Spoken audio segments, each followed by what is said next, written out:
네, 또 며칠 만에 날씨가 확 추워졌네요. 어제 밤부터 기온이 내려가기 시작을 했었는데요. 오늘은 좀 더 많이 추워졌네요. 아침에 정말 춥더라고요. 그래서 지금 해가 뜨니까 좀 난데, 그 전전날 눈이 좀 온 후에 제설 작업이 덜 돼서 픽업하러 인도 위에, 원래 오토바이가 인도 위에 올라가면 안 되는데, 뭐 이 배달 픽업을 하려고 하다 보면 안 올라갈 수 없으니까 인도 쪽에 쌓인 눈들이 날씨 때문에 얼어 있어요. 딱딱하게 얼어 있는데, 그런 곳이 또 지레네요. 넘어지진 않았는데 또 넘어질 뻔하고 지금 조심조심 다니고 있습니다. 도로에서도 결빙된 곳이 꽤 있어요. 오늘 운전하시는 분들은 조심하셔야 될 것 같고, 겨울철에는 안 미끄러지는 게 최선책이니까, 그러려면 과속하지 않고 적당히 속도로 다녀야지, 이런 날은 몸살이면서 일을 하셔야 되는 게 좋을 것 같고요. 이쪽 동네는 이 공사 차량들이 나오면서, 현장에서 나오면서 이 바퀴 청소를 하고 이 물을 묻힌 채로 나오기 때문에 도로에 물기가 있어요. 근데 이게 날씨가 추우니까 살짝 얼어 있거든요. 그래서 여기는 코너링 할 때 항상 미끌리더라고요. 그래서 뭐 공사 차량들이 도로를 깨끗이 하기 위해서 청소하고 바퀴 청소를 하고 나오는 건 좋은데, 이렇게 그늘진 곳이고 이런 곳은 다 살짝 얼어 있다고 봐야 돼요. 그래서 이게 여기서 스로틀을 좀만 더 당기면 뒷바퀴가 픽 돌아요. 그래서 지금도 최대한 사부작 가고 있는데, 뭐 공사를 하지 말라고 할 수도 없고, 저런 것들이 맨홀 뚜껑에 물기가 있으니까 이 맨홀 뚜껑은 거의 뭐 얼음이라고 보면 되죠. 이 날씨에, 추운 날씨니까. 와, 이쪽에는 완전히 얼음이네요. 이게 싹 다 얼어 있는 거예요. 아이고, 이거 뭐 길이 반질반질 하네요. 그냥 브레이크를 잡으면 그냥 쭉쭉 미끌리겠는데요. 그러니까 이쪽 그늘이 있으면 이렇게 이게 물기가 얼어가지고 이 아스팔트가 이렇게 미끄러워요. 조심해야지 이렇게 하면서도 타는데, 이 타다 보면, 일을 하다 보면 중앙선을 넘어가야 될 때가 있어요. 한참 가서 유턴을 해야 되는데, 차가 드물게 다니거나 그런 도로에서는 중앙선을 그냥 넘어서 유턴을 해버릴 때가 있죠. 항상 그렇진 않지만 큰 대로변이나 이런 데선 그렇지 못하는데, 뭐 저뿐만 아니라 다 그렇게 하실 경험들이 많으실 텐데, 특히 이런 날 중앙선 불법 유턴을 한다는 거는 그만큼 차가 덜 다니는 곳이라는 거고, 길은 녹았는데 이 중앙선은 눈들이 다 옆으로 중앙선 라인을 따라서 쫙 얼어 있어요. 그런 데를 빨리 유턴을 해야 된다는 생각에 돌다 보면, 어쨌든 유턴할 때는 코너링을 많이 줘야 되기 때문에 그 중앙선에서 미끄러져서 넘어져요. 저는 그런 경험도 있으니까, 뭐 다른 분들도 아마 있으셨을 거예요. 그 경험이. 그냥 앞으로 갈 때는 당연히 잘 보는데, 이 중앙선을 넘을 때는 차선에서 오는지 안 오는지 그걸 보면서 돌기 때문에 얼어있는 그 얼음을 못 보게 되더라고요. 그래서 미끄러지게 되는데, 그럴 때는 진짜 얼른 일어나서 빨리 피해야지 또 더 큰 사고가 날 수 있으니까 그거 좀 위험하더라고요. 예, 오늘은 뭐 콜비도 그렇고 뒷콜도 잘 주면서 괜찮은 날이네요. 날씨가 추워져서 그런지 몰라도 뭐 거리야 항상 멀었으니까 그거는 뭐 염두에 두지 않는데, 콜비로 따지면 평소보다는 참 좋게 주고 있네요. 기본 요금이 4,000원 이상으로 책정이 돼 있는 것 같아요. 뒷콜을 계속 연속해서 주기 때문에 지금 기본 요금이 얼마로 책정되어 있고 한 거는 모르겠지만 최하 4,500원 이상 되어 있는 것 같아요. 그 이하로 받은 게 없고, 지금도 또 콜이 들어오고 있는데요. 뭐 멀티콜도 8,000원 이상으로 계속 들어와 주고 있어요. 뭐 저야 이렇게 주면, 뭐 거리는 멀다고 해도 저야 고맙죠. 항상 콜비가 이 정도로 받쳐주면 일할만 나고 추워도 좀 덜 춥고 할 텐데요. 오늘이 딱 그런 날이네요. 춥습니다. 날은 정말 춥고 일하기 힘든데 콜비를 잘 해주니까 그래도 일할 맛은 나네요. 예, 확실히 2시에서 오후 4시 요 정도 사이에는 콜이 좀 없네요. 2시까지는 뒷콜이 계속 젖어 있었는데, 완료한 후에 좀 있어야 콜이 붙네요. 콜비도 이제 3,000원대로 내려갔어요. 2시 전까지만 해도 기본 요금이 한 4,500원에서 1,000원 사이 정도 된 것 같은데, 멀티콜도 이제는 6,000원대로 내려갔고, 또 다시 이제 저녁 피크 타임으로 들어가야 콜비가 올라갈런지 모르겠지만, 그래도 평소 대비해서 봤을 때 오늘 낮 시간 동안에는 콜비가 나쁜 건 아니었어요. 멀어서 그렇지.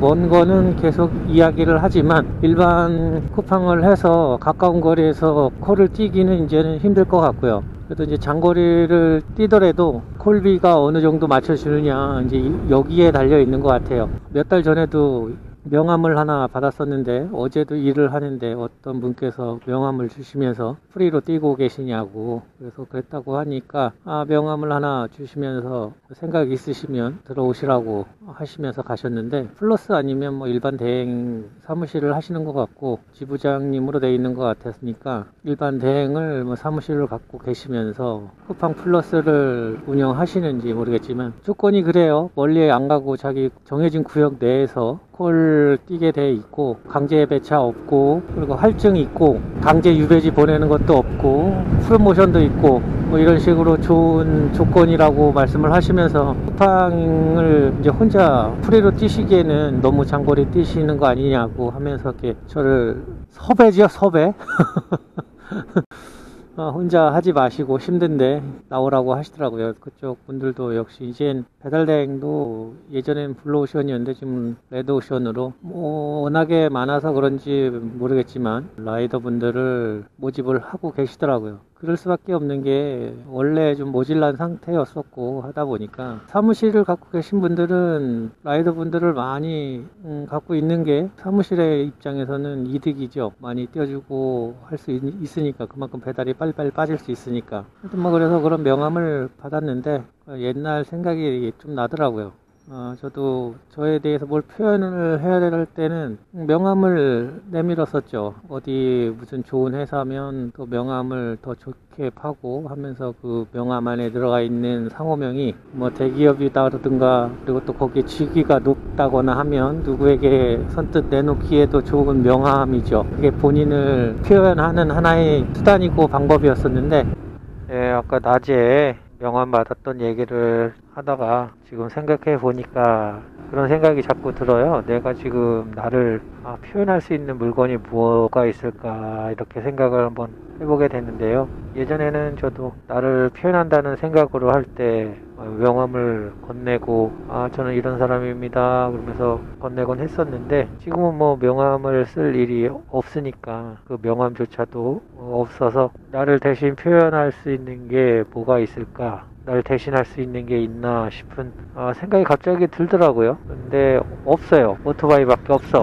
나를 상징하는 거는 여태까지 이 오토바이를 타면서 이 오토바이에 붙어있는 이 스티커들, 깨진 모습들이 나를 상징하는 것 같기도 하고, 그렇게 딱히 나를 표현할 수 있는 게 없더라고요. 그렇다고 그 예전에 내가 썼던 그 명함을 보면 거기에 내 이름 있고, 거기 회사 이름이 써 있고, 전화번호 있고, 주소 있고, 뭐 이메일 주소 등 이런 것들이 써 있는데, 그 자그마한 종이 안에, 그리고 뭐 플라스틱으로 되어 있는 것도 있고, 어떤 금박으로 쓰여져 있는 고급스러운 명함도 있는데, 그 자그마한 공간 안에 나라는 사람을 잘 표현해서 대신할 수 있는 것들이 다 들어있었을까? 뭐 이런 생각을 좀 하게 됐는데, 정말 나의 정체성이라든가 이런 것들이 다 들어있진 않잖아요. 그런 게 다 어쨌든 거기에 적혀있는 포지션들이 그 회사에서나 그 위치에 있는 그 정도이지, 그게 나라는 사람을 전부 알려줄 수 있는 표식, 하나의 상징적인 거는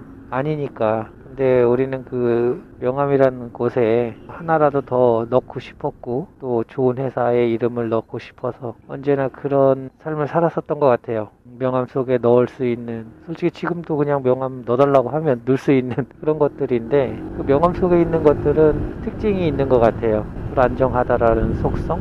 완벽하지 않다는 거죠. 불안정하다는 거, 언제나 바뀔 수 있고 또 변할 수 있는 내용들이 그 안에 적혀 있는 거죠. 명함 속에. 명함을 보면 나를 보는 게 아니라 외부에서 나를 어떻게 보는지에 대한 표식인 것 같아요. 외부에서 나를 이렇게 봐달라 하는 그런 표식을 대신해서 써놓은 거지, 그게 나를 전부 대신했던 건 아닌 것 같아요. Fear of Missing Out이라는 포모 증후군이라는 것들을 갖고 살고 있는데, 그게 나만 빼고 다 잘 되는 느낌? 뭐 그런 느낌을 갖고 살아가는 시대인 것 같아요. 지금은 그렇게 살지 않으려면 산속에 가서 그냥 자연인으로 살지 않는 이상 포모 증후군을 안 겪고 살 수는 없는 것 같아요. 뭐 SNS, 카톡, 푸사 등 뭐 이런 것들을 보면 내가 보고 싶지 않아도 보이니까 안 볼 수 있는 건 없죠. 안 보고 싶어도 봐지고 하는 그런 상황이기 때문에, 뭐 어떤 사람들은 부동산으로 비트코인으로 돈을 벌었다 하고, 또 월급쟁이들은 또 나만 또 월급쟁이로만 살고 있는 것 같기도 하고,